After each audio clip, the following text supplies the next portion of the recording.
नमस्कार दोस्तों, स्वागत है आपका इस वीडियो में। जैसे कि आप सबकी ज़्यादा डिमांड थी, जो भी अभ्यर्थी इस बार मध्यमा के एग्ज़ाम देंगे, उन सारे अभ्यर्थियों की मांग थी कि हम लोग संस्कृत का तैयारी कैसे करेंगे।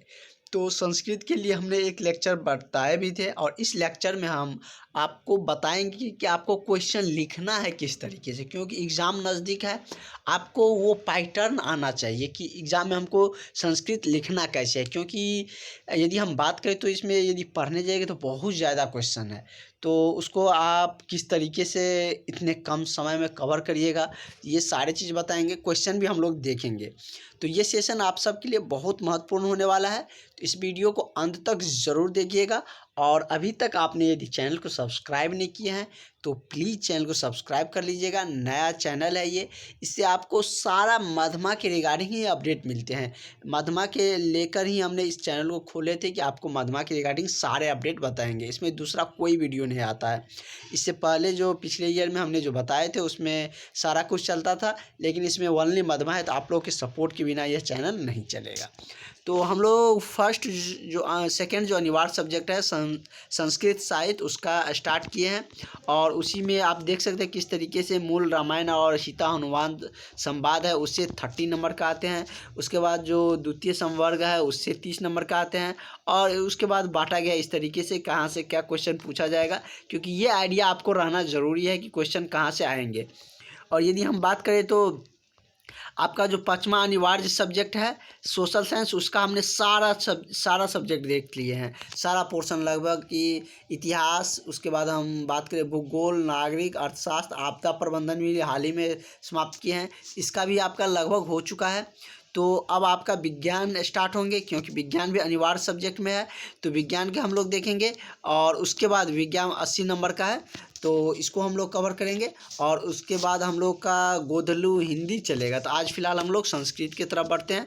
और इसमें जो जैसे कि हमने ये वाला पोर्शन देख लिए थे, इसका हमने बता दिए थे कि किस तरीके से आपको इसका आंसर करने हैं, और आइडिया बेस हमने बताया था आपको, क्योंकि अब रट नहीं सकते, क्योंकि अब आपके पास समय बहुत कम है। उसी तरीके से हम लोग आज का सेशन होंगे, उसमें जो लॉन्ग क्वेश्चन है उसको हम लोग देखेंगे। और आप सब आई थिंक आप सब ने कोई ना कोई गाइड ज़रूर खरीद लिए होंगे। ये मायने नहीं रखता कि आपने कौन से गाइड लिए हैं, आपको पढ़ना ज़रूरी होते हैं।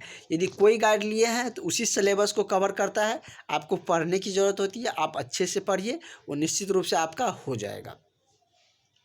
तो देखिए इसमें जैसे क्वेश्चन दिया है, हर एक क्वेश्चन में उसी तरीके से है।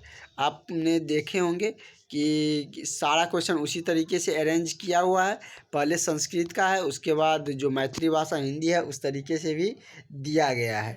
तो इस तरीके से आप कवर कर सकते हैं। जैसे कि यदि हम बात करें तो फर्स्ट क्वेश्चन क्या कर रहा है कि आपको इससे रामायण से रिलेटेड ही क्वेश्चन पूछेंगे। इसमें आपको हिंदी में बहुत कुछ आते होंगे और किस तरीके से उसको संस्कृत में लिखना है वो सब हम कुछ देखेंगे। जैसे कि आप यही क्वेश्चन देख लीजिए, अयोध्या कांड कथा बीजम संस्कृति लिखा। अयोध्या कांड में क्या कुछ हुआ था, क्या कथाएँ थी, उसको संस्कृत में लिखना है। ये सब जानते हैं कि वहाँ पे श्री दशरथ जी थे, जो संपन्न राजा थे, उसके पुत्र 4 पुत्र हुए थे, कितने रानियां थी ये भी आपको पता है, कि किन रानियों में से कौन से पुत्र थे उनके बारे में लिखने हैं। इस तरीके से आप आसानी से लिख सकते हैं। ये क्वेश्चन हम आपको बता देते हैं, उसके बाद आपको सारा कुछ आने लगेगा। तो चलिए हम लोग देख लेते हैं फर्स्ट क्वेश्चन।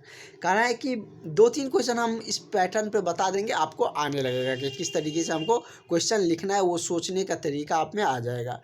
कि क्या कह रहा है कि बालक कांड कथा बीजम संस्कृते लिखत।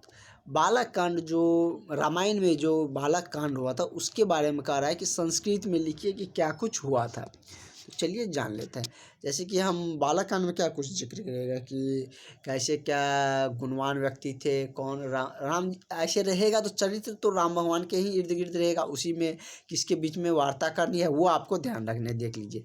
जैसे कि बालक कांड में हम यदि बात करें तो वो वाल्मीकि मुनि और नारद मुनि के बीच में यह वार्ता होती है। जैसे आप देख सकते हैं, तपस्वी वाल्मीकि है। जैसे कि कोई भी नाम है, राम नाम है, उस जैसे राम है तो उसमें हमको संस्कृत में लिखना है तो राम लिखेंगे। उसी तरह है कि तपस्वी वाल्मीकि मुनि, जो मुनि थे नारद, उसके बाद दिया गया नारद दृष्टवान, जो कि तपस्वी वाल्मीकि ने मुनि श्रेष्ठ जो नारद थे उससे पूछा। क्या कि पृष्ठवान है। पृष्ठवान मतलब क्या हुआ कि पूछा। देखिए क्या कुछ पूछा कि अस्मिन मृत्यलोके, अस्मिन मतलब इस संसार, मृत्यलोके मतलब इन संसार में, इस संसार में संप्रतम कम गुणवान अस्ति, इस संसार में कौन गुणवान है। उसके बाद कह रहा है कि क देश कुलाचारम समवन्ति, इसमें कह रहा है कि कौन देश कुल के आचार से युक्त है, मतलब कि कौन इस संसार में, जो मृतलोक के संसार है, इसमें कौन सभी गुणों से संपन्न है। और उसके बाद कह रहा है कि कौन देश कुल के आचार से युक्त, आचार से युक्त मतलब इसके आगे जैसे कि ये यहाँ दिया गया है, सर्वभूत हिते रहता, मतलब सर्वभूत मतलब कि सभी जीवों पर क्या करता है, हित मतलब दया दिखाते हैं। ऐसा कौन है जो कि विद्वान है, सामर्थ है, और जो देश हित के जो देश कुल है उसमें आचार है, उसके बाद जो सभी जीवों पर दया दिखाने में लीन रहते हैं। और तो ऐसे विद्वान सामर्थ आपके दृष्टि में कौन है, ये किसने, मुनि श्रेष्ठ से नारद जी ने पूछे थे। तो बालकांड इसी ऐसे तो बालकांड मतलब क्या, जब रामायण, भगवान रामायण जो राम थे वो जब वाल्मीकि मुनि के पास आए थे शिक्षा लेने, तो उस टाइम का ही यह कह सकते हैं कि संवाद है। तो इस तरीके से आप इसका जो हर एक लाइन आप कवर कर सकते हैं। और देखिए इसमें आपको गाइड्स कोई भी लीजिएगा उसमें आपको इस तरीके से कवर किया गया है, जैसे कि आप पढ़ के खुद से पढ़िएगा, क्योंकि उतना समय नहीं है कि सारा क्वेश्चन हम ही कवर करवा दें, क्योंकि अब समय बहुत कम बचा हुआ है। पिछले बार सारा करवाए थे लेकिन आप लोग के डिले की वजह से थोड़ा सा और नहीं हो पाया, लेकिन सारा क्वेश्चन हम लोग देखेंगे। ऐसा नहीं है कि जो भी इम्पोर्टेंट क्वेश्चन है सारा क्वेश्चन हम लोग कवर कर लेंगे। तो इस तरीके से देखिए, ऐसे दिया हुआ है लाइन, इसका अर्थ नीचे में दिया गया है उसी क्वेश्चन का। इससे आपको पता लग सकता है, आइडिया लग सकता है कि इस क्वेश्चन का आंसर क्या होंगे। और इस तरीके से आपको सीखने का 2 4 5 क्वेश्चन करिएगा तो आपको सीखने का जो क्षमता है वो डेवलप हो जाएगा, और आप आसानी से जो एग्ज़ाम आएगा उसमें लिख सकते हैं। एग्ज़ाम आएगा तो हम आपको स्ट्रिक्टली क्वेश्चन भी बताएंगे, आप चैनल के साथ बने रहे। तो इस तरीके से आप इस क्वेश्चन को पूरा कर सकते हैं, जैसे कि आप हर एक लाइन आसान से पढ़िएगा, थोड़ा समय दीजिएगा, और इसमें हर एक का अर्थ भी नीचे में आपको देखने को मिल जाएंगे, आपका जो भी गाइड है उसमें देखने को मिल जाएंगे। तो इस तरीके से आप सारा देख सकते हैं। और इसके बाद हम लोग जो अयोध्या कांड है उसके भी थोड़ा हम लोग झलक देख लेंगे, और इस क्वेश्चन को यदि हम पूरा करें तो इसको भी पूरा कर सकते हैं। जैसे कि इसमें वीडियो लंबा थोड़ा हो रहा है, 8 मिनट से ज़्यादा हो जाता है तो आप लोग उलबला जाते हैं। जैसे कि इसके आगे भी आप लोग चाहिए तो पढ़ सकते हैं, और इसमें सारा कुछ दिया गया है कि इसके बाद यदि हम बात करें तो क वशीकृता आंतरा संयत क्रोध देशभूति क्रांति चाहयति। इसमें क्या दिया है कि इस संसार में क्या कौन ऐसी दृष्टि में मालूम पड़ता है कि कौन अपनी आत्माओं को वश में करते हैं, क्रोध ज़्यादा नहीं करते हैं। तो ये मतलब मेनली भगवान राम के ही जो चरित्र थे उसके बारे में पूछा गया था, और उसी के लेकर जवाब दिया गया था। उसके बाद हम बात करें तो अयोध्या कांड आप आसानी से लिख सकते हैं। अयोध्या कांड में हमने आपको बता दिया कि दशरथ जी थे, उसके कितनी पत्नियां थी, और उसके बाद कितने उसके पुत्र थे। ऐसा नहीं है कि आपको इसमें जो लिखा है या आपके जो गाइड में या आपके जो बुक में लिखे हुए हैं, बुक जनरली किसी के पास नहीं होंगे क्योंकि सब गाइड ही यूज करते हैं मधमा में, तो उसी को लिखना है। आपको अयोध्या कांड समझ में आ रहा है कि अयोध्या कांड में क्या हुआ था, तो उसको आप अपने तरीके से लिख सकते हैं, उसमें आपको और भी अच्छे नंबर मिलेंगे। ऐसा नहीं है कि आपको नहीं मिलेगा, सब क्वेश्चन आपको आते रहेगा, आता ही होंगे, क्योंकि आपने रामायण देखे हैं तो आपको सारा कुछ। जैसे किष्किंधा कांड दिया है, किष्किंधा कांड के कथा बीजम संस्कृत में लिखो। किष्किंधा कांड में क्या हुआ था, किष्किंधा कांड में क्या हुआ था कि हनुमान जी राम भगवान से मिले थे, और उसके बाद हनुमान जी ही भगवान राम को सुग्रीव के पास लेके आए थे।